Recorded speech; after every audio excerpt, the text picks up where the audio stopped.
जी नमस्कार दोस्तों, मैं रविंदर सिंह RWR क्लासेस में आपका हार्दिक स्वागत करता हूं।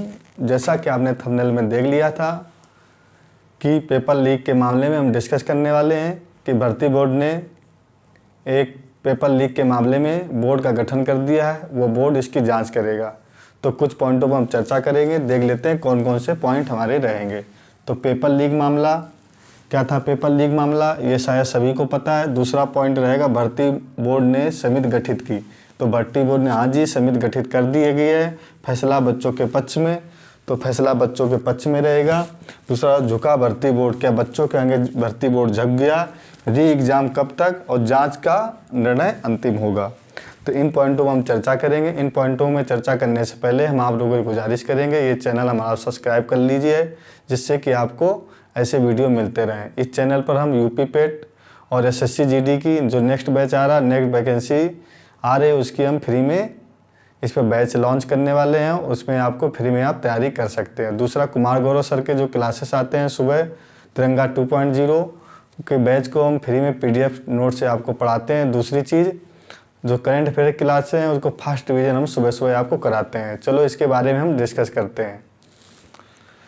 पेपर लीक मामला, हाँ जी पेपर लीक मामले में मैंने कल भी वीडियो बनाया था। जैसा मैंने आप लोगों को बताया था कि यदि पेपर लीक हुआ होगा तो आपको भर्ती बोर्ड इसको संज्ञान में ज़रूर लेगा और उसकी जांच कराएगा। तो मैंने कल प्रोसेस बताया था कि आप लोगों को ज़्यादा घबराने की ज़रूरत है नहीं, क्योंकि यदि पेपर लीक हुआ होगा तो कोई भी भर्ती बोर्ड ये नहीं चाहेगा कि हमारे जो बोर्ड के गठन में मामला धांधली हो और हम बदनाम हो, दोबारा हमें पेपर दिलाने का मौका ना मिले। तो कोई भी ऑर्गेनाइजेशन ये नहीं चाहता कि पेपर लीक हो।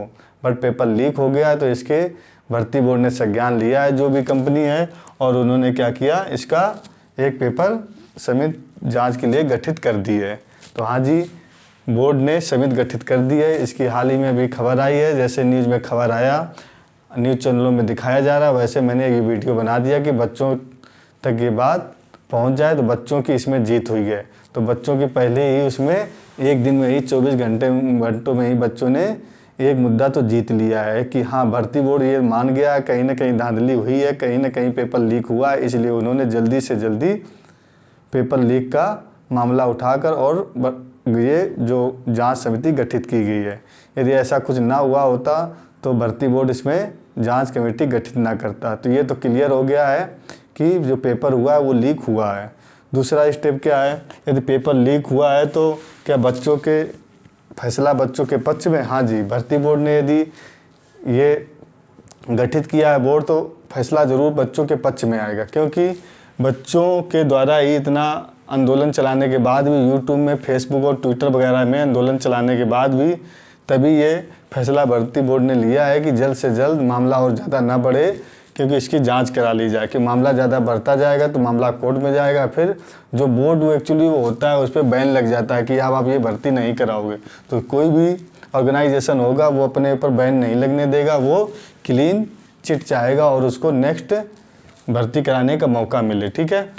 झुका भर्ती बोर्ड, तो क्या भर्ती बोर्ड बच्चों के सामने झुक गया? हाँ जी बिल्कुल सही बात है, भर्ती बोर्ड बच्चों के सामने झुक गया। बच्चों ने जिस प्रकार से आंदोलन किया, भर्ती बोर्ड ने आनन फानन में अभी कुछ देर पहले ही क्या किया, बोर्ड की गठन कर दिया कि इतनी जल्दी कोई भर्ती बोर्ड गठन करता नहीं है। तो भर्ती बोर्ड ने ये मान लिया है, बच्चों की जीत 100% हो गई। तो फर्स्ट स्टेप जीत लिया है। बच्चे अभी बैठिए मत, आप ऐसे लगे रहिए। ठीक है। री एग्ज़ाम कब तक?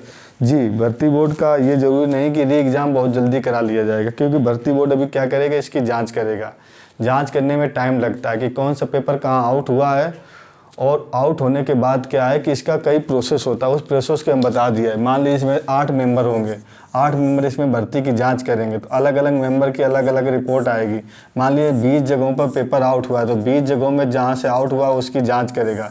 20 जगहों के करने के बाद उसका कंसोलिडेट बनेगा कि पेपर क्या वाकई आउट हुआ है या ऐसे एक हवा बनाया गया है, क्योंकि इसमें हवा भी बनाया जाता है। तो पेपर यदि आउट, हालांकि व्हाट्सएप पे घूम रहा था तो इस वजह से पेपर कहीं ना कहीं आउट तो हुआ है।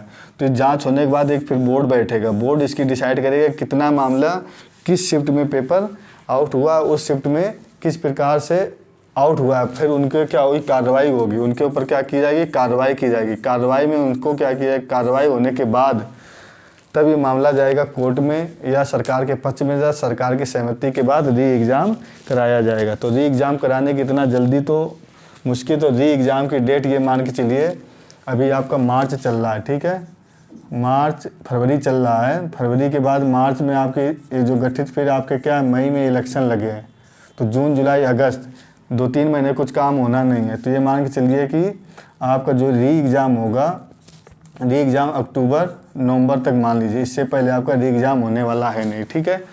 अब कुछ लोग बोल लेंगे हाल ही में री एग्ज़ाम करा लिए, इतनी जल्दी कराना आसान बात नहीं, ये तो अभी फटाफट हो गया था, पर अभी जांच होगी, जांच के बाद एक डिसीजन आएगा, तब री एग्ज़ाम की डेट क्लियर होगी।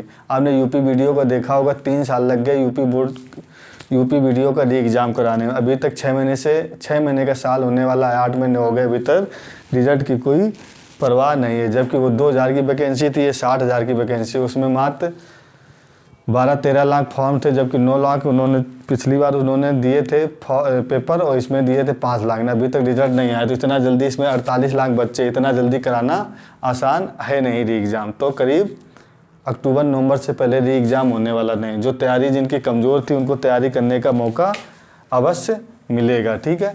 तो पहले री एग्ज़ाम की डेट आने दी। हाँ, जो बोर्ड ऐसा नहीं है कि सभी का री एग्ज़ाम हो जाएगा, ठीक है।